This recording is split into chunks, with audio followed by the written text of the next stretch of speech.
Sex trafficking has hit home. It's a problem that's hard to face, yet too serious to ignore. Collectively, we can band together to fight this horrific problem. And the first step you can take is by becoming more aware of the problem.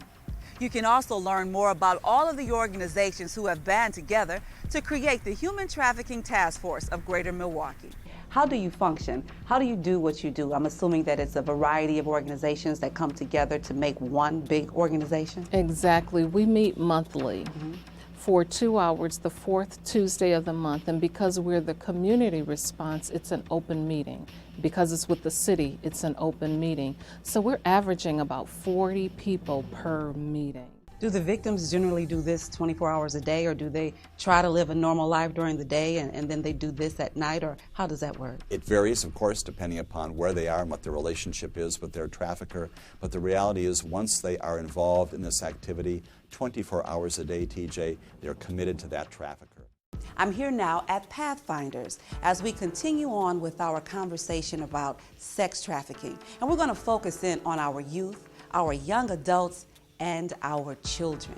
Pathfinders is an organization that provides a wide range of programs and services for our children who are in need. Maybe they're runaways, maybe they come from abusive relationships, maybe they just come from dysfunctional families. And as our conversation continues, I want to introduce Kathy Arney, the Vice President of Community Programs. Thank you for spending time with us today. My pleasure. When it comes to sex trafficking of our young people, how prevalent of a problem is it right here in the city of Milwaukee? It's a huge problem. There are, the police can give you statistics about and information about how Milwaukee is a hub for pimps learning how to do their trade.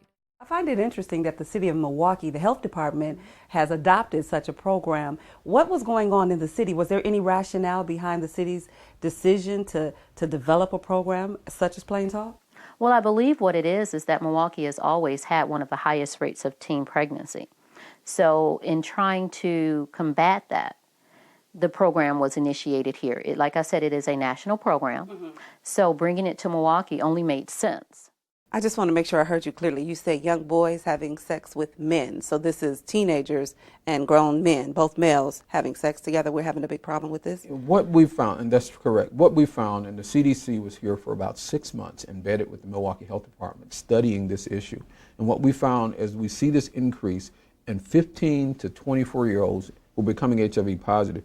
It is the 15, 16-year-olds who are having sex with men who are 25, 30, and 40 years old, and who are not telling them of their HIV status, and then those young youth are getting impacted by HIV.